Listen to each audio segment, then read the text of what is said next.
I'm going to stop sharing now. So I invited Tom along to our session today, and thank you so much for coming along, Tom. You did such a sensational internship project. It was so unique and so interesting. And also, I will make mention that Tom's final internship presentation was one of the best, if not the best, that I've ever seen. So well done to you. And Tom, I would love if you could just, chat for a few minutes about your internship experience, maybe the process that we went through beforehand to organize the internship for you, and then tell us a little bit about the internship project itself and what your experience was like. Absolutely. And it's fantastic to hear that the presentation went well, especially because we couldn't get the slides to work for an hour into the presentation.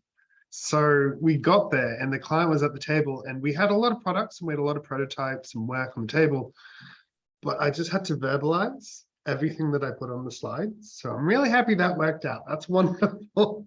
But thankfully we had gone through it enough that it was a bit easier to present what was actually happening. But sorry, a bit about how it started and what the actual topic of the internship was.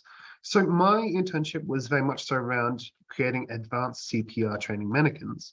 And this was kind of organically created, if that makes sense. Originally, this was going to be a development project with me and a few other designers that once we kind of reviewed the content and what the client really needed, we decided that it would be kind of better to do this as a HDR internship for the course of 3 months. And we were working with a fantastic client called CPR Link, who is a Brisbane-based nursing group who does CPR training. And what they're really after was they're after a more biofidelic CPR training mannequin, more specifically focused on the actual neck and airways of CPR training dummies. A big reason for that being is when you're training CPR, there's very limited movement of the actual head. So the actual being able to flexation, extension, and lateral bending from side to side, that doesn't really happen. Standard CPR training mannequins only have a 15-degree tilt backward, and that's just to show people how to open up the airways when you're providing CPR training. However, with actual CPR practice, CPR is only really successful 30% of the time. There's many, many reasons for this. Panicking, emergency situations, people not remembering what they need to do, lack of people knowing how to do CPR. Outside of medical institutions, it can be really hard to train people to respond appropriately and applying all of these really relevant skills. Some of the biggest issues we're finding, though, is when people actually vomit when they're passed out. Because a very important aspect of CPR training is to first make sure that the head is straight up, because it tends to loll from side to side. And the way that that's actually held on the human body when you're providing CPR, someone needs to hold the head while someone gives CPR. So it's really important that you do have a very realistic, almost relaxed form of the human head. And this is exactly what the trainers were trying to instill in people. They're trying to make a more realistic dummy so people, one, took the CPR training more seriously, and two, they knew exactly how to hold the head and to make sure that they are clearing out vomit before actually doing the CPR training. And if you don't, it gets swallowed back into the lungs. So it's a really, really necessary step. So my actual HDR internship was broken up into 4 main aspects.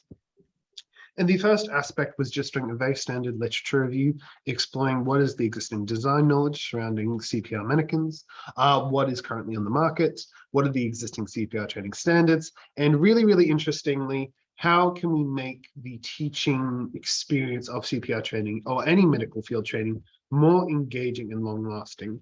And what I mean by long-lasting is with actual emergency situations for EMTs, nurses, doctors, you really need to train, one, mental actual models of what you physically need to do. And then you also need muscle training and muscle memory to remember how much pressure you need to do, what is the actual timing of the pressure, and making sure that you're creating these almost rhythmic beats and responding to that appropriately. And there were many, many different aspects we identified in the literature review, and it was very much so emotional engagement. It was very much so providing extremely realistic feeling mannequins for people to respond to, and creating dedicated scenarios that people could envision themselves in the situation and really engage with the content. When it was too obvious that a CPR mannequin was a mannequin, it just removed people's confidence to be able to apply CPR to a real person. By pushing these existing scenarios and creating really developed and engaging training simulations, we're able to make sure that the actual teaching was facilitated in such a way that, one, it was really ingrained within people so that they knew exactly what they needed to do, and they were able to apply it really successfully. So that was the overall goal of what we were after for the literature review. And that was really, really fascinating. It was a great first step. And the second aspect of that, which was part 2 of the internship, was a product ecosystem, which was massive. I made a Google Sheets that actually spanned nearly 150 cells down in 45 cells across. And that was just going through every single CPR training mannequin we could find, identifying all the brands, the descriptions of each student CPR mannequin, how much they weighed, how much they costed, how much, what you were actually required to maintain them. And just going through, we were really trying to identify if anyone was doing anything similar to what we were talking about. Was anyone really trying to make realistic CPR mannequins or advanced CPR mannequins? And there were a few companies that were making realistic mannequins, but no one was even approaching what the client was asking for when it came to a realistic head and neck movement and really accessible airways. So it just validated the design direction. So at the midpoint of my HDR internship, I got to give a really chaotic presentation to Susan, who gave me great feedback. Thank you, Susan. And we were just going through why this is a valid direction, what we found in the literature review. And thankfully, it was a great experience for me because I got to do a practice systematic review, which I'm now applying to my PhD. So that really helped me in terms of what I need to do next for my PhD, and I found that incredibly helpful. So I was able to combine the findings from the literature review and the product ecosystem to really validate where we were in the market, why this was valuable to the client, what they needed to know, and the different outcomes from that. And during the presentation, it was really great because what that did is it started us on the next stage of the actual project, which was creating and facilitating co-design sessions. So what we got to do is we got to try a few different activities where we'd bring the client on board, and we do these almost creative sessions where we'd start concepting different ideas for advanced CPR training mannequins. We'd make some prototypes, and we'd have a bit of back and forth in terms of how this would be refined. And the final part was actually doing a manufacturing report on, all right, based off these concepts, here's some proposed prototypes. Here's some around 6 or 8 different design directions that we can make, and then just validating them and applying some technical detailing. After that, there was the standard stuff like reference list and appendix. But it's really funny. During the presentation, everything went terribly. The report didn't load, the slides didn't load. We had to do everything just off the cuff. So I'm really glad the presentation worked out. And it was really funny because the room that I was presenting in just flooded with teachers. And then one of the clients that we were presenting to, her partner just walked past completely starkers. It was just the most chaotic presentation I've ever given in my life. And I'm so glad the client had a good time because it was just wild. But the internship went really well. The way that was structured was I was thankfully with 2 really fantastic supervisors. I was with Marianne America, who is head of industrial design and designs thinking around health. Incredibly intelligent, really huge amount of experience when it comes to research, and really supportive throughout the process. And I was also paired with Natalie Haskell, who was there for support around technical detailing and manufacturing. This really helped us to make a report on, based off these prototypes, here are a few different industries, materials, manufacturing techniques, and a few different partners you can work with in the future. So that was incredibly helpful. And based off that, we were able to present a really holistic report that was able to validate their design direction to go on to the next stage of iteration with QUT and give them a few different design directions for them to continue with their process. I was really lucky with CPR Link because they were 2 lovely ladies.